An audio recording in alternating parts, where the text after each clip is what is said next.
प्यारे दोस्तों, वीरेंद्र सिंह ने अपनी किरण के साथ कैसे ताल्लुक बनाया? वीरेंद्र सिंह ने ऐसा क्या किया जिसे उसके साथ ताल्लुकात बनाने को मजबूर हो गई? वो ऐसे ढंग से नजदीकियां बढ़ा रहा था कि किरण बेहद परेशान हो जाती, लेकिन फिर भी किरण वीरेंद्र के हर कदम में पूरा साथ निभा रही थी।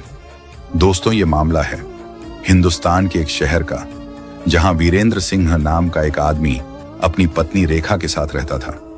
वीरेंद्र सिंह और उसकी पत्नी के बीच अक्सर रोजाना तकरार हुआ करती थी, क्योंकि उसकी पत्नी वीरेंद्र को कुछ काम काज करने को कहती थी, लेकिन वीरेंद्र हफ्ते में 2 या 3 बार ही काम पर जाता था और उन पैसों को जुए में उड़ा देता।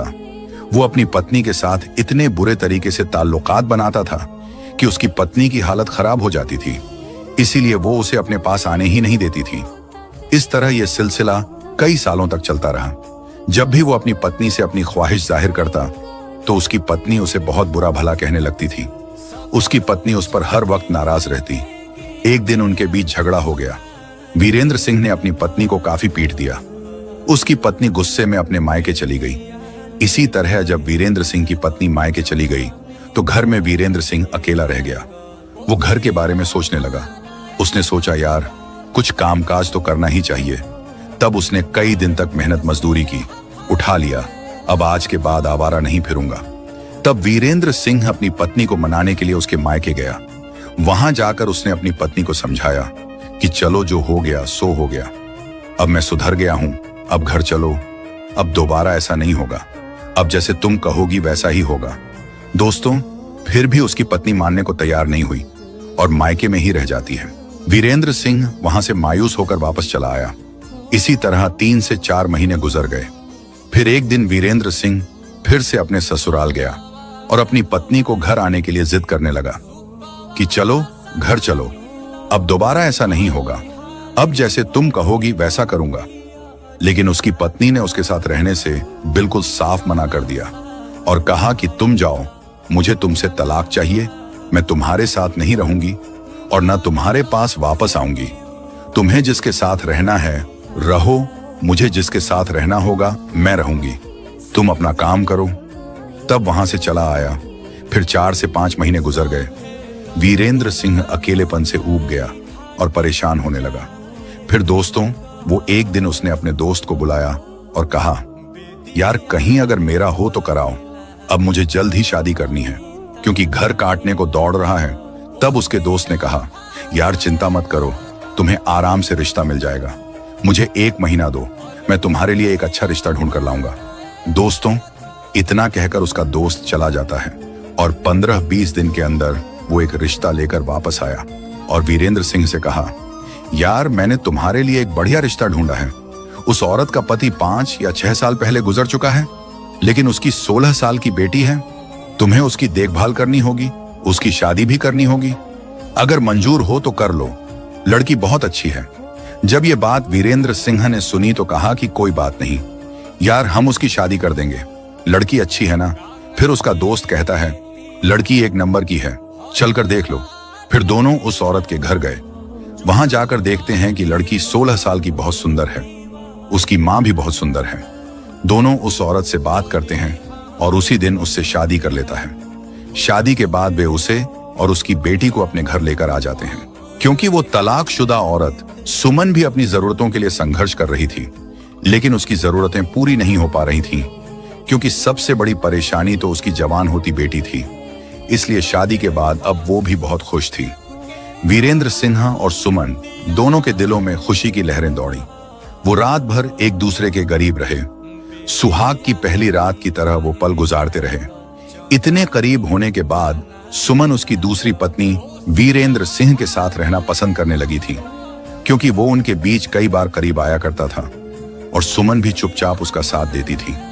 उसे भी उस रिश्ते में सुकून मिलने लगा था, क्योंकि उसका पति कई साल पहले दुनिया से चला गया था, इसलिए वो भी अकेली और तड़पती हुई थी। ऐसे ही दोनों खुशी खुशी अपनी जिंदगी बिताने लगे थे। कुछ ही दिनों बाद सुमन गर्भवती भी हो गई और उसके बच्चे की पैदाइश का वक्त पूरा हो गया। तभी उसके पेट में दर्द हुआ। वीरेंद्र सिंह तुरंत ही उसे अस्पताल लेकर गया। वहां उसे भर्ती कराया, लेकिन दुर्भाग्यवश ऑपरेशन के बाद उसकी पत्नी भी दुनिया छोड़ गई। वीरेंद्र सिंह और किरण का बुरा हाल था। साथ में 18 साल की बेटी किरण भी थी। 15-25 दिन बीत गए, तब वीरेंद्र सिंह को अपनी पत्नी सुमन की याद सताने लगी। वो उनके ख्यालों में डूबा रहता। दोस्तों, अब वो बेहद परेशान हो चुका था, क्योंकि उसकी दूसरी पत्नी भी उसके साथ नहीं रही। उसकी यादों ने उसे परेशान कर दिया था। अब वीरेंद्र सिंह के साथ घर में किरण जरूर थी, पर वो फिर भी अकेला था। उसका मन कहीं भी नहीं लगता था। सब सूना सूना सा लगता था। वीरेंद्र सिंह अपनी पत्नी और उसकी बेटी के साथ हंसी खुशी जिंदगी गुजार रहा था, इसलिए उसका मन कहीं नहीं लग रहा था। एक दिन अपनी पत्नी की यादों में खोया हुआ बैठा था। तब उसकी 18 साल की लड़की किरण नहाकर बाहर आ रही थी।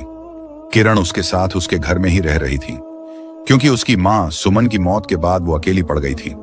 किरण जब गीले कपड़ों में बाहर आई तो वीरेंद्र सिंह एक पल के लिए ठिठक गया। उसे अचानक ख्याल आया कि सुमन की जिम्मेदारी अब उसी पर है। किरण अब बड़ी हो चुकी है और उसे संभालने वाला कोई नहीं। वो हैरान था और सोच भी रहा था कि घर में अकेले रहते रहते उसे यह भी समझ नहीं आया कि किरण कितनी जल्दी बड़ी और समझदार हो गई है। वो अपने दिल को बार बार समझा रहा था, यार ये मेरी जिम्मेदारी है, सुमन की आखिरी निशानी, मुझे इसे संभालना है। वीरेंद्र सिंह ने सोचा कि अब उसका कोई सहारा नहीं और किरण का भी कोई नहीं बचा, इसलिए अब दोनों को मिलकर ही इस मुश्किल जीवन का सामना करना होगा। फिर उसने किरण को अपने पास बुलाया, उसे चारपाई पर अपने पास बिठाया और उसके बालों पर हाथ फेरकर प्यार से बोला, किरण, तुम्हें तुम्हारी मां की याद आ रही होगी। जब भी मन भारी लगे मेरे पास आ जाया करो, हम दोनों एक दूसरे का सहारा हैं। किरण की आंखें भर आईं। वो चुपचाप सिर हिलाकर बैठ गई, क्योंकि उसे पहली बार एहसास हुआ था कि वीरेंद्र सच में उसे अपनी जिम्मेदारी समझकर संभाल रहा है। तुम्हें घबराने की जरूरत नहीं। वो किरण के सर पर हाथ फेरकर बालों को सहलाता था। किरण सोचती थी, ये तो मेरे अपने हैं जो मुझसे बहुत प्यार करते हैं, अगर मुझे दुलारते हैं तो इसमें क्या गलत। पर वीरेंद्र के मन में तो कुछ और ही था। धीरे धीरे वो किरण के करीब आने लगा। वो रात दिन किरण के साथ ताल्लुक बनाने के बारे में सोचता रहता। एक दिन वीरेंद्र सोच रहा था कि किरण को अपने करीब कैसे लाया जाए, कैसे उस मिठाई का रस पिया जाए, फिर उससे अपनी नजदीकियां बढ़ाई जाएं। फिर एक दिन उसने चालाकी से एक प्लान बनाया। मोबाइल में ढेर सारी फिल्में भरवाकर किरण को दे दी। बोला, ले किरण, अगर रात में नींद ना आए तो मोबाइल देख लेना। इससे ज्यादा उसने कुछ नहीं बताया। रात को किरण जब मोबाइल लेकर सोने गई तो जब उसने चलाया, देखा कि उसमें फिल्में भरी हुई थीं, वो हैरान रह गई। उसे समझते 1 मिनट नहीं लगी और मोबाइल बंद किया, चुपचाप रख दिया। सुबह को उसने चुपचाप मोबाइल वीरेंद्र को पकड़ा दिया। वीरेंद्र ने उसे बिठाया और बोला, देख किरण, आज नहीं तो कल ये सब तो तुझे सीखना ही पड़ेगा। जब कहीं शादी होगी, कहीं जाओगी तो ये काम आएगा। पहले दिक्कतें होंगी, पर ध्यान से देख और सीख ले। ये कोई गंदी बात नहीं, यही करते थे। किरण ने गुस्से में मोबाइल फेंक दिया और अपने कमरे में चली गई। लेकिन वीरेंद्र ने हिम्मत नहीं हारी। वो उसे धीरे धीरे वही फिल्म दिखाने लगा। किरण बार बार झटकती, दूर भागती, पर यह सिलसिला रोज चलने लगा। कब तक भाग जवान लड़की थी। फिर उसने भी धीरे धीरे साथ बैठकर वे फिल्में देखनी शुरू कर दी। धीरे धीरे किरण भी उन फिल्मों को देखने लगी। एक दिन वीरेंद्र ने उसे फिर अपने पास बुलाया। दोनों साथ बैठकर वही फिल्में देखने लगे। फिर अचानक वीरेंद्र ने किरण के हाथों में अपना हाथ रखा और धीरे धीरे सहलाने लगा। उसके गालों पर हाथ फेरते हुए वो उसे छूमने की कोशिश भी करने लगा। लेकिन किरण ने उसे रोकते हुए कहा, ये आप क्या कर रहे हो? हमें ऐसा कुछ नहीं करना चाहिए। लेकिन वीरेंद्र नहीं माना। उसने उसके साथ अपनी मनमानी की और उसके साथ ताल्लुक बना लिया। इसी तरह चलता रहा। अब किरण भी वीरेंद्र का साथ निभाने लगी। अगर वो उसका साथ ना देती तो और क्या करती। अब तो किरण धीरे धीरे वीरेंद्र के साथ पूरी तरह कनेक्ट हो गई थी। दोनों का ये खेल कम से कम 2 साल तक चलता रहा। फिर जब किरण 19 साल की हुई, एक दिन वो बाहर से पानी ला रही थी। वही गांव की 3-4 औरतें पानी भर रही थीं। उन्होंने उसे देख लिया कि किरण का पेट बड़ा और भरा भरा दिख रहा था। उन्हें शक हुआ और उन्होंने किरण को अपने पास बुलाया। जब किरण का पेट देखा तो पता चला कि वो कम से कम 6 से 7 महीने के हमल से है। जब औरतें किरण का पेट देख के हैरान हुई तो उन्होंने उसे पूछा, किरण ये कैसे हो गया? किरण शर्मा गई, कुछ नहीं बोली। बात इतनी बड़ी कि गांव के सरपंच भी आ गए। सब मिल किरण से पूछने लगे, लड़की ये सब तेरे साथ कौन कर रहा है, कौन है? कि वो डर गई और फूट फूट के रोने लगी। सरपंच ने कहा, ए लड़की डरो मत, क्या हुआ है वो बताओ। तभी सरपंच ने पुलिस को फोन किया। पुलिस आ गई और किरण को साथ लेकर चली गई। जब पुलिस वाले किरण को थाने लेकर आए तो बड़े ही तेवर से उसे डांटने लगे, धमकाने लगे। किरण डर के मारे फूट फूट के रोने लगी। धीरे धीरे उसने सब कुछ बताना शुरू किया जो उसके